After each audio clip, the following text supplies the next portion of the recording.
कि अब जो है इस भारत देश का जो आज 76वां संविधान दिवस मनाया जा रहा है, ये संविधान दिवस एक ऐसा दिवस है जिस इस ग्रंथ का अगर बात करें, इस ग्रंथ को सही से अगर लिखने का कोई काम किया तो डॉक्टर बी आर अम्बेडकर संविधान के प्रारूप समिति का अध्यक्ष थे, और जब अध्यक्ष थे तो इस संविधान को लिखने में 2 वर्ष 11 महीने और 18 दिन लगाए थे।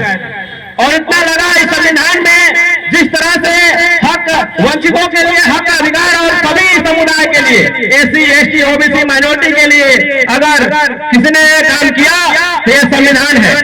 आज ये बहुत ही खुशी की बात है कि भारत में बहुत सारे ग्रंथ हुए हैं, लेकिन उस ग्रंथ में अगर सबसे बड़ा भूमिका अगर निभाता है, चाहे किसी भी समाज की बात हो, एससी एसटी ओबीसी माइनॉरिटी समाज की बात हो, तो निभाने का अगर कोई काम करता है और कोई ग्रंथ है तो वो है संविधान, भारतीय संविधान। ये भारतीय संविधान ऐसा संविधान है जिसमें 3 जो मूलभूत बात करें, हमें जहां तक अभी तक लगता है ये 3 चीजें बहुत ही गरिमाई है उसमें और बहुत ही समझ का स्थान रखती है।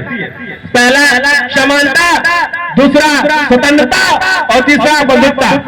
ये समानता ये बताता है कि हम भारत देश के कहीं न कहीं हमारे आज के समाज में समानता के अनुसार जो देखा जाए तो ये इक्वलिटी नहीं है, ये समानता नहीं है। बहुत जगह ऐसा होता है जहां भी हमारे लोगों के साथ, दलितों के साथ, एससी एसटी ओबीसी माइनॉरिटी किसी के साथ लोगों को ऊंच नीच भेदभाव के जरिए सताया जाता है। लेकिन ये संविधान इतना सुंदर, इतना प्रखर संविधान है, पूरे विश्व में देखा जाए इतना प्रखर संविधान है। ये ऐसा संविधान बना है कि सभी के लिए पूरी तरह से समानता की बात करती है। उसी समानता की मैं बात कर रहा था। पहला बात समानता, दूसरा बात मैं कह रहा था स्वतंत्रता।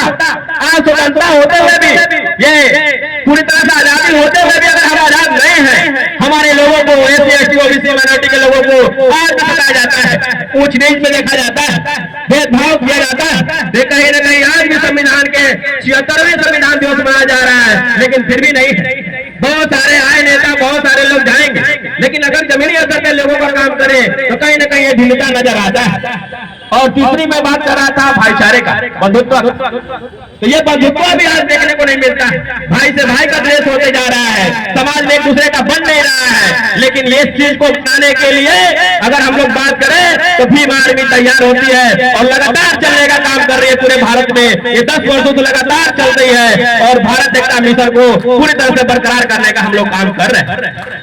आपको देखने को मिलता है कि कहीं भी शोषण अत्याचार के साथ अगर कोई खड़ा होता है, हमारे भाइयों के साथ, हमारी बहनों के साथ, किसी के साथ अगर शोषण अत्याचार होता है तो वहां पे अगर किसी का नक लिया जाता है या कोई जाता है पुलिस प्रधान से पहले तो वो भीम आर्मी पहुंचती है और भीम आर्मी साबित करके दिखाती है कि संविधान का ही देन है और डॉक्टर बी आर अम्बेडकर का वो संविधान है जिसके वजह से और जिसको लेकर के भीम आर्मी चलती है। भीम आर्मी नीला कमल लेकर चलता है अपने स्तरों पे। ये दिखाता है कि जब तक नीला कमल हमारे इस बदन पर रहेगा, जब तक हर खून में कतरा कतरा रहेगा भीम आर्मी के लोगों में, भीम आर्मी के नौजवानों में जब तक कतरा कतरा खून का रहेगा, तब तक समानता, स्वतंत्रता, बंधुत्व में लड़ाई भीम आर्मी लड़ती रहेगी। इसी तरह समाज में हम लोग लड़ते रहेंगे। हमारे यहाँ बोलने के लिए बहुत प्रकार लोग बढ़े हुए हैं।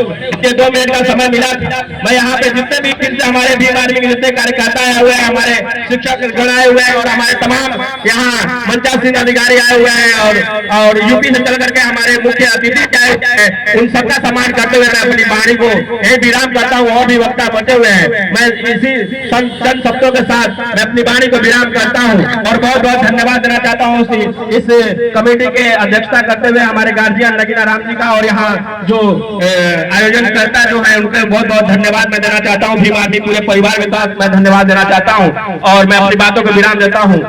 जय भीम, जय भारत, जय संविधान।